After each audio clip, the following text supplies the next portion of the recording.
Sebastian was premature. Of course, what I didn't know then, but it is a feature in babies who die a cot death.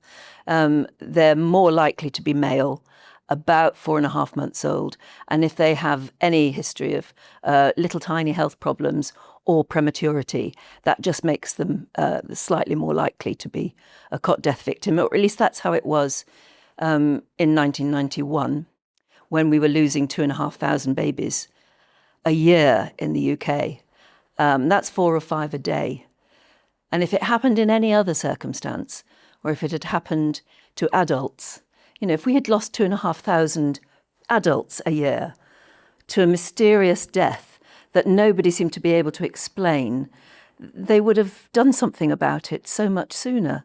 But when it comes to babies, I think there's almost this idea that having babies is difficult and dangerous, and somewhere along the line you just have to accept the terrible things that can occur and sort of get over it and have another one.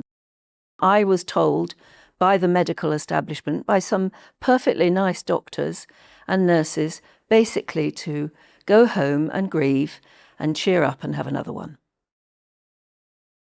And at the time that I had and lost Sebastian, frankly, the research had been done.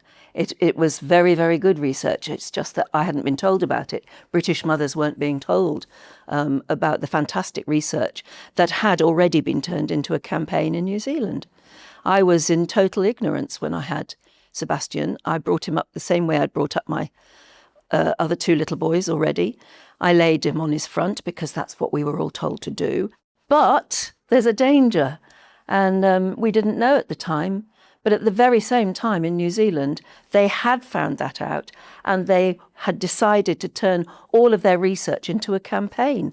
And we in Britain were deliberately kept ignorant of that so that we could be a control against the New Zealand campaign. And that is scandalous. And it still rankles with me now, all these years later. I had such trouble getting action out of the Department of Health in this country. I came across this sort of indolence in government. They sort of said, yes, it's very tragic and we know, but you're a grieving mother, you shouldn't be here telling us about this. I was so angry. I thought, if I can't get action in any other way, I will sue the government for allowing my baby to die, because they could have been campaigning to help save his life. Myself and my husband then had to go on every television programme, every radio programme, every newspaper that asked for an interview. We had to talk about our grief. We had to talk about what we'd found. It was prostitution of our grief, frankly, but it was the only way in the end that we could get the government to sit up and take notice, and in the end they did. When I first went to the Department of Health, when I was in the end invited to go and meet the minister, I was able to explain what I'd found in New Zealand. And I was just shocked by this idea that, oh yes, well, that's very interesting, we'll put a working party onto it. I didn't want a working party. We didn't need a working party. We already had lined up outside the door, frankly, and it almost was like that. Some of the world's leading paediatricians who had deliberately spent all their years looking into cot death. I was told later that when I went out of the room, the minister turned to a couple of the other doctors who'd come in with me and said, she shouldn't be doing this, she's a grieving mother, she's a bereaved mother. And anyway, she's just a television presenter. In other words, she was saying, why would we take her seriously? She's a woman, she's a television presenter, journalist, she's a bereaved mother. I didn't even get to see the Secretary of State.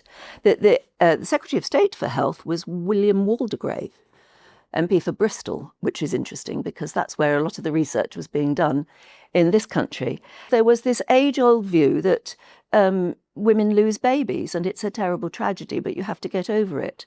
Trying to get anything done was like trying to pull teeth. We're having to learn it with lots of campaigners at the moment. You think of the farmers. You've got to raise a stink or at least, build a blaze to get any action at all. But when when they actually called us to another meeting and they'd set things up and they said, right, we will do this, we will do that, we will disseminate the information. I mean, these were the terms that were used. We will disseminate the information to young mothers with a leaflet. And obviously we'll tell the midwives to tell them. But we don't think it's right to have a sort of television campaign because young mothers do not watch television. That's what I was told.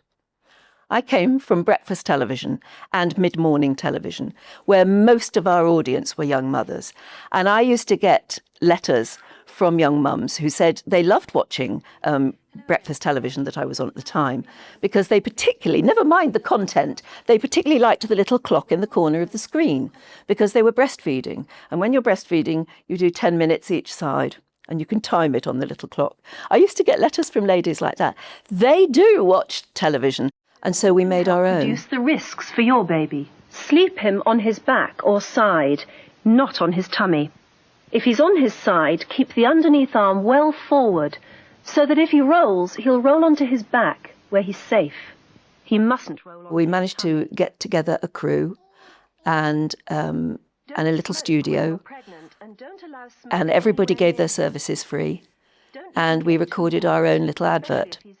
And I was very scared of making an advert that would be very dim and dismal and so sombre that actually it would put people off. So I wanted to make it an advert that would celebrate a baby's life rather than talking about their possible death. And I thought, what music can we have? And at the time, I was very fond of Elton John's Your Song. And so I rang up Elton. He's the only man who could give us the track free, gratis and for nothing. I said, I only want about a smidgen, about 20 seconds, of the bit where you sing how wonderful life is now you're in the world. And he said, yeah. And so we got that 20 or 30 second clip totally free. It would have cost a fortune in any other way. While you're in the world.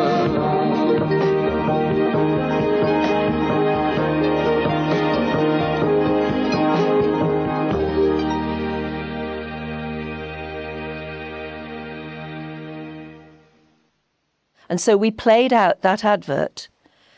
Of course, the only people who wouldn't give anything free were the television companies. And so I rang round every single ITV company, begging them. I got through to the CEO in most cases, begging them to reduce their rates.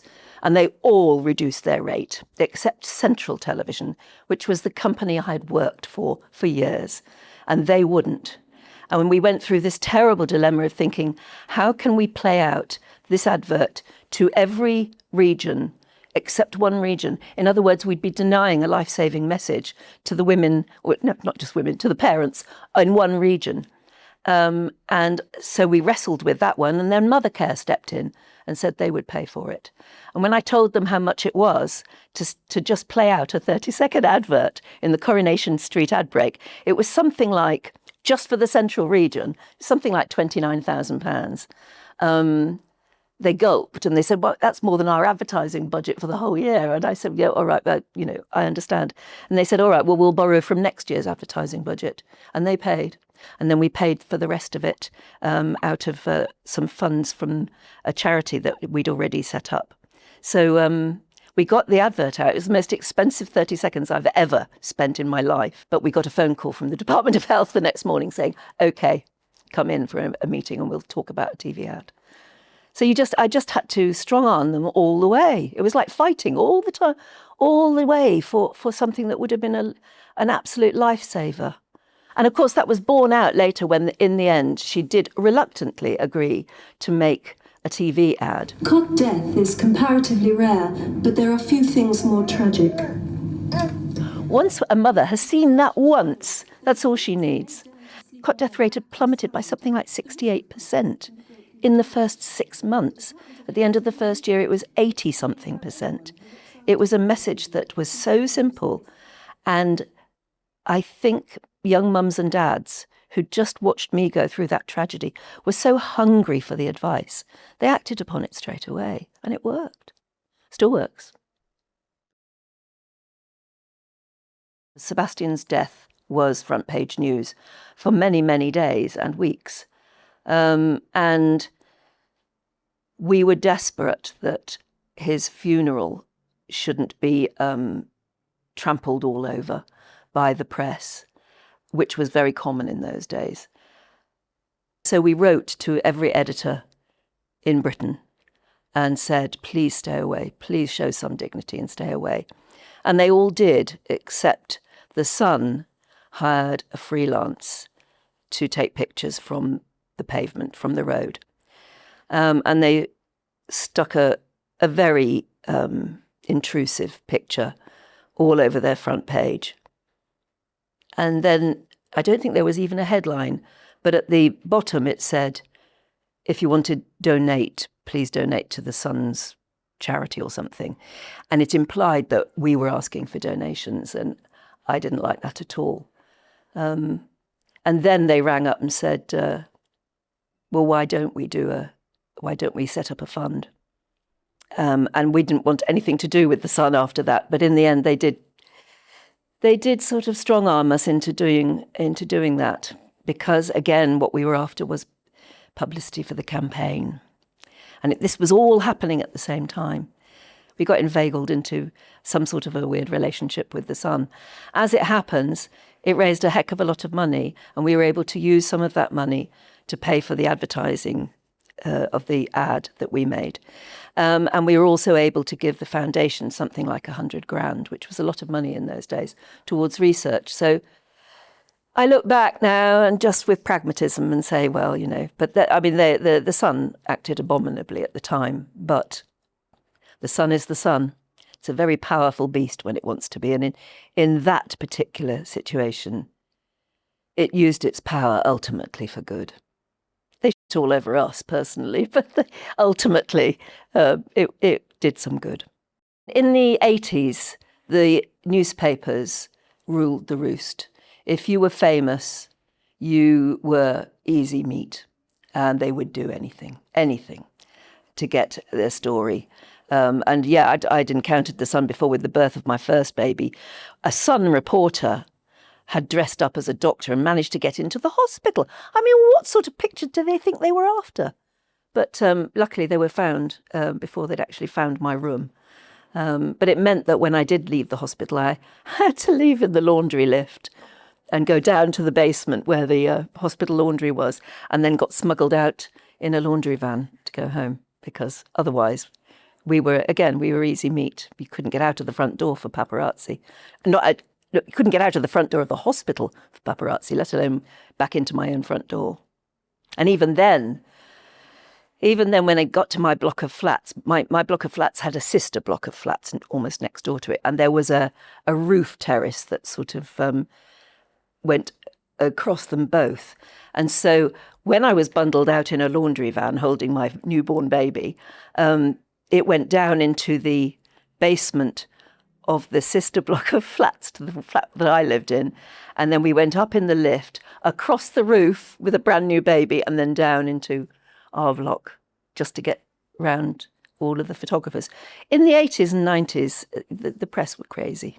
They were crazy, and they could make life very unpleasant.